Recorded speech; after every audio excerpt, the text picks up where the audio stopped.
Hello friend. तो आज हम लोग रियल नंबर का ये लेक्चर नंबर 2 है। जो आपने ये जो स्क्रीन पर देख रहे हैं क्वेश्चन, ये सब आप फर्स्ट लेक्चर में हम बता चुके हैं कि -13/5 कोई फ्रैक्शन वगैरह हो, ये सब को कैसे हम मतलब नंबर लाइन पर शो करते हैं, रिप्रेजेंट करते हैं। और देखिए कुछ मैंने आप लोग को इस डब्लू भी दिया था जो आप लोग को वीडियो में नहीं गया था, वीडियो कट गया था, तो कोई दिक्कत नहीं है। अभी आप लोग इसको डब्लू को नोट कीजिए और अभी तुरंत करने का प्रयास कीजिए, ठीक है। तो कल का लेक्चर में हमने सीखा था रियल नंबर होता क्या है, रियल नंबर को रिप्रेजेंट करते कैसे करते हैं। तो देखिए, तो फ्रैक्शन को सीख लिए थे कैसे रिप्रेजेंट करते हैं। आज हम रूट वाला सीखते हैं कि रूट वाला को कैसे रिप्रेजेंट करते हैं रियल नंबर। जैसे में हो गया, देखिए आज हम इस तरह के सीखेंगे। जैसे यहाँ पे लिखते हैं represent on the number line. देखिएगा, ध्यान से देखिएगा, बहुत अच्छी तरह से बताऊंगा। Represent on the number line, जैसे हमको √2 को रिप्रेजेंट करना है, तो इसको कैसे मतलब रिप्रेजेंट करेंगे, इसको ध्यान से देखिएगा, ठीक है। तो इसको ध्यान से देखिएगा। तो इसको लिए हम क्या करते हैं, तो देखिए जैसे √2 है, ठीक है। तो इसके लिए हमको कुछ मतलब कि प्रक्रिया करना पड़ता है, कुछ दिमाग लगाना पड़ता है। देखिए आपके पास तो है ही। तो देखिए इसके लिए क्या करेंगे, सबसे पहले हम क्या करेंगे कि एक राइट एंगल ट्रायंगल का निर्माण करेंगे, खुद से करेंगे। एक राइट एंगल ट्रायंगल का निर्माण करेंगे। देखिए मतलब अपने पहले रफ स्केच में कीजिए, ठीक है। देखिए जैसे हम रफ में पहले कर रहे हैं, मान लेते हैं कि ऐसा कुछ मेरा ट्रायंगल होगा इस तरह का, ठीक है। और यहाँ पे राइट एंगल होता है। तो देखिए, तो कुछ ऐसा दिमाग लगाइए ना कि यहाँ कौन कौन सा नंबर रखे हैं, कहाँ, इस परपेंडिकुलर और बेस को, ताकि मेरा हाइपोटेनस √2 आ जाए। जो हमको रिप्रेजेंट करना है, इसको हाइपोटेनस पर कैसे लाने का प्रयास कीजिए। तो देखिए हम ऐसे लिखते हैं, यहाँ 1 और यहाँ 1 कर सकते हैं। अगर परपेंडिकुलर भी 1 होता है और बेस भी 1 होता है तो ये अपने आप √2 हो जाता है। बात समझ रहे हैं ना। तो मतलब हमको कुछ इस तरह से अपने नंबर को यहाँ पे अरेंज करना है। अभी रफ है, अभी हम कुछ बना नहीं रहे हैं, ये रफ है, केवल रफ में आप कीजिएगा इसको। तो मतलब हमको 1 और यहाँ 1 अगर ले लेते हैं, परपेंडिकुलर में भी 1 लेते हैं और बेस में भी 1 लेते हैं, तो हमारा हाइपोटेनस खुद √2 हो जाएगा ना। नहीं जानते हैं, देखिए हाइपोटेनस का क्या फॉर्मूला होता है, p² + b² का अंडर रूट। तो 1 का स्क्वायर करेंगे प्लस 1 का स्क्वायर, तो √2 एकदम आ जाएगा। समझ रहे हैं ना। तो यहाँ पे हम परपेंडिकुलर बेस को कुछ ऐसा नंबर लेंगे ताकि हमारा हाइपोटेनस जो चाहिए, जो रिप्रेजेंट करना है, वो आ जाए, ठीक है।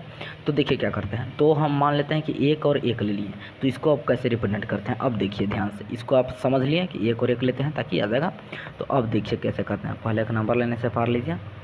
अब सुनिए, यहाँ 0 है। अब देखो हमको मतलब हॉरिजॉन्टल में 1 चलना है, ठीक है। और वर्टिकल में वो 1 ही चलना है। हॉरिजॉन्टल में भी 1 चलना है, वर्टिकल में भी 1 चलना है। अपने आप आपका √2 बन जाएगा। तो देखिए हॉरिजॉन्टल में 1 +1 चलेंगे, ठीक है। तो +1 इधर आएगा। चलिए +1 चलते हैं, यहाँ से यहाँ तक लिख लीजिए कि ये +1 है। +2 भी लिख सकते, उससे हमको मतलब है नहीं ऐसे। +1 यहाँ तक चलनी है, ठीक है। अब यहाँ तक +1 तो चलें, लेकिन अब ऊपर चलिएगा, वर्टिकल में अब चलना है +1। तो देखिए ये स्केल और प्रकार से सब होता है भैया, ठीक है। तो स्केल और प्रकार खुद रखिएगा। स्केल से देखिए कि 1 यहाँ है तो 1 ऊपर होगा परपेंडिकुलर में, ठीक है। 1 ऊपर भी चलिए, इतना ही डिस्टेंस, जितना डिस्टेंस ये हुआ उतना ही डिस्टेंस ऊपर चलिए परपेंडिकुलर में एकदम, ठीक है। तो ये भी 1 हो गया आपका और ये भी 1 हो गया। तो ए वाला को ज्वाइन कर दीजिए, जो कि आपका हाइपोटेनस है। तो ए 1 हो गया और ए वाला 1 हो गया, तो ये हाइपोटेनस है आपका खुद √2 हो जाएगा। समझ रहे हैं। तो ये हाइपोटेनस √2 है। हमको इस रियल नंबर पर कैसे अरेंज करेंगे, तो उसको देखिए हम क्या करते हैं। आप सीखे होंगे कि अगर हम कोई आर्क पारते हैं तो आर्क का जो मतलब देखिए, जैसे अगर हम यहाँ से देखिए ये जो पॉइंट है ना, ये √2 आ गया हमको। तो देखिए अब क्या करेंगे, ये जो पॉइंट है ना, ये वाला, तो ये वाला क्या कीजिए कि यहाँ से, यहाँ नज़र आ रहा है, यहाँ से ऐसे प्रकार रखिए और यहाँ से ऐसे करके ऐसे घुमा दीजिए। कहाँ से, यहाँ पे ऐसे प्रकार रखिएगा और यहाँ से लीजिएगा और यहाँ से ऐसे करके ऐसे लाइन तक ला दीजिएगा, ठीक है। लाइन पर जहाँ कट करे प्रकार से, लाइन पर आर्क जहाँ कट करे वहीं आपका √2 हो जाएगा। देखो तो मान लेते हैं कि मेरा आर्क कुछ इस तरह से यहाँ पे कट किया, तो यहाँ पे आपका √2 हो गया। समझ रहे हैं। क्योंकि देखिए अब इसको भी समझना है कि कैसे हम जान जाए। तो देखिए ये आपका आर्क है, तो आर्क का ये भी रेडियस हो गया और ये भी रेडियस होगा, है ना। जब हम आर्क पारते हैं, ये वाला आर्क हो गया, तो इसका रेडियस इसका रेडियस दोनों तो बराबर होना चाहिए। तो ये जब √2 है तो ये भी √2 होना चाहिए यहाँ से यहाँ तक, बस। तो इसी तरह हमको रिप्रेजेंट हो जाता है। बोलिए बात के समझें? तो बात के समझ तो देखिए एक और आप खुद से करने का ट्राई कीजिए, हम बताएंगे फिर। जैसे अगर हमको लाना है √5 लाना है, तो इसके लिए हमको क्या करना पड़ेगा? हमको √5 को नंबर लाइन पर शो करना है, तो इसके लिए हम क्या करेंगे ताकि हमको नंबर लाइन पर शो हो जाए √5?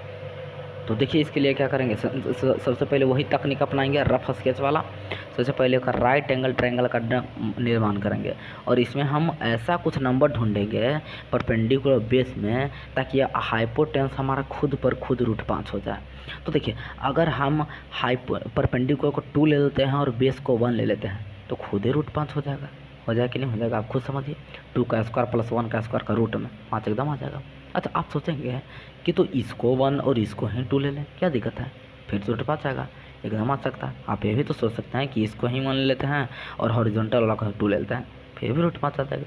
तो हम आपको दोनों करके दिखाएंगे, दोनों से आंसर सेम आएगा। आप कोई भी यूज़ कर सकते हैं, ये वाला रफ फिगर यूज़ कीजिए या फिर ये वाला यूज़ कीजिए, दोनों से आपका सेम आंसर आएगा। ठीक है, तो देखिए सबसे पहले हम ओ वाला को करके दिखाते हैं कैसे होगा। तो सबसे पहले आप ड्रॉ कर लीजिए नंबर लाइन। ठीक है, तो देखिए यहाँ पे अभी हॉरिजॉन्टल में 1 चलना है और वर्टिकल में 2 चलना है। चलिए पहले 0 लाइए, हॉरिजॉन्टल में 1 चलिए, यहाँ से यहाँ तक 1 ले लीजिए, 2 ले लीजिए, चाहे ना लीजिए कोई दिक्कत ना है, पहले 1 ले लीजिए। ठीक है, फिर 1 के वर्टिकल में 2 चलना है, मतलब स्केल से कीजिएगा। यहाँ 1 है ना, तो इसका दुगना चलना है ऊपर में आपको, तभी तो 2 चाहिएगा। मान लेते हैं कि हमारा दुगना यहाँ आएगा। ठीक है, तो ये सब स्केल से किया जाता है। अगर ये वाला 1 सेंटीमीटर तो ये वाला 2 सेंटीमीटर होना चाहिए, समझ रहे हैं? मतलब यहाँ से 1 चले, इसके परपेंडिकुलर 2 चले, मतलब इस लेंथ का दुगना चले, तभी तो 2 होगा। ठीक है, तो ये हो गया मेरा 1 हो गया, ये होगा 2, और हम यहाँ से यहाँ तक मिला देंगे तो ये मेरा हो गया हाइपोटेनस, जो कि हो गया √5। समझ रहे हैं? तो अब क्या करना है, बस वही काम। यहाँ ये जो पॉइंट आपको नज़र आ रहा है, यहाँ पे एक प्रकार का इंड रखिए, और वहाँ से उस छोर से, ये छोर नज़र आ रहा है ना, ये वाला, हाँ, तो ये वाला छोर से इस पर आर्क गिरा दीजिए। जहाँ पे आर्क आपका मिल के आएगा वहीं आपका √5 का निर्माण हो जाएगा। जैसे देखिए, तो आप गिराइएगा तो आपका आर्क कुछ लगभग 2 के बाद ही गिरेगा यहाँ पे, तो जहाँ पे भी गिरेगा वहाँ √5 हो जाएगा। समझ गए बात को? देखिए ये वाला आप ऐसे आर्क बना दीजिए। देखिए ऐसा तो हाथ से बना, लेकिन इसको बनाया जाता है असल में प्रकार से। ठीक है, तो आपको √5 यहीं पे गिरेगा, 2 के बाद कुछ दूरी पर गिरेगा, तो आपका √5 रिप्रेजेंट हो चुका है। बोलिए बात समझ गए? तो अगर इसी तरह आप चाहेंगे कि हम इसको यूज़ करें, मतलब हॉरिजॉन्टल में 2 लें और वर्टिकल में 1 लें, देखिए इसको भी हम आपको बताते हैं कैसे होता है। पहले एक नंबर लेने से पार लीजिए। ठीक है, अब हम हॉरिजॉन्टल में 2 लेते हैं, मतलब 0 1 2, हॉरिजॉन्टल में 2 चलिए, यहाँ तक चलती हैं। देखिए हॉरिजॉन्टल में 2 चलती हैं और वर्टिकल 1 चलना, वर्टिकल 1 मतलब इतना ही डिस्टेंस चलेगा ऊपर, इतना ही डिस्टेंस चले, इसका आधा। ठीक है, ये हो गया पूरा 2, ये होगा पूरा 1। अब यहाँ से यहाँ तक को मिला दिए तो ये होगा मेरा √5। ठीक है, अब फिर वही काम करेंगे, फिर क्या करेंगे, यहाँ से ये जो है ना, ये वाला प्रकार का एंड रखेंगे और यहाँ से ऐसे आर्क खींच देंगे। यहाँ से भी आप खींचेगा तो देखिएगा कि जहाँ इसमें गिरा है उसमें इसमें भी वहीं गिरेगा। बस आप ये वाला यूज़ कीजिए तो ये वाला यूज़ कीजिए, आपका आंसर सेम आएगा। समझ रहे हैं ना? तो बस हमारा रिप्रेजेंट हो चुका है। आपका रूट वाला कोई भी आवे आप कर सकते हैं। और अब देखिए एक रूट वाला आपको मिसलेनियस दिखाते हैं, जिसमें आपको पता ही नहीं चलेगा कि हम रूट परपेंडिकुलर और मतलब बेस में कितना लें। उसमें देखिए कैसे करते हैं। जैसे मैं अगर हमको आ जाए √3, अगर हमको आ जाए √3, अरे भैया ऐसा रहो ना, अगर हमको आ जाए √3 तो इसको कैसे करेंगे? तो देखिए, तो √3 को करने के लिए आपको क्या करना पड़ेगा, पहले कोई सही रफ स्केच में राइट एंगल ट्रायंगल ड्रॉ करने का प्रयास कीजिए। तो यहाँ देखिए, तो इसमें हमको लगता है कोई वैसा इंटीजर है ही नहीं जिसको परपेंडिकुलर बेस में लेने पर यहाँ पे √3 आ जाएगा। सोचिए तो 1 1 1 2 1 3 4 1 4 2, कुछ भी आप सोच कर देखिए, नहीं आएगा। तो √2 और 1 ऐसे तो सोच सकते हैं, ऐसा तो सोचते हैं कि भैया हमको अधिकार है ही, √2 और 1 नहीं होगा। √2 का स्क्वायर प्लस 1 का स्क्वायर को रूट में देखिए तो करके, √2 का स्क्वायर 2 हो जाएगा, प्लस 1 का स्क्वायर 1 हो जाएगा, और 2 और 1 3 हो जाएगा, √3 एकदम आ जाएगा।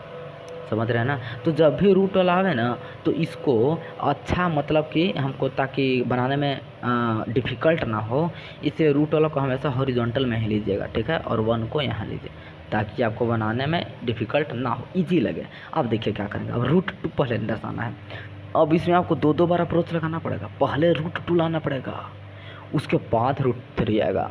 अब भैया बहुत दिक्कत हो गया, तो √2 कैसे लाए थे? देखिए जैसे √2 लाए थे, पहले √2 लाएंगे। देखिए यहाँ पे हम रूट 2 बताया था ना कैसे आया था। देखिए यहाँ रूट 2 तो पहले ऐसे करेंगे, उसके बाद देखिए तो रूट 2 को हम डायरेक्ट करते हैं।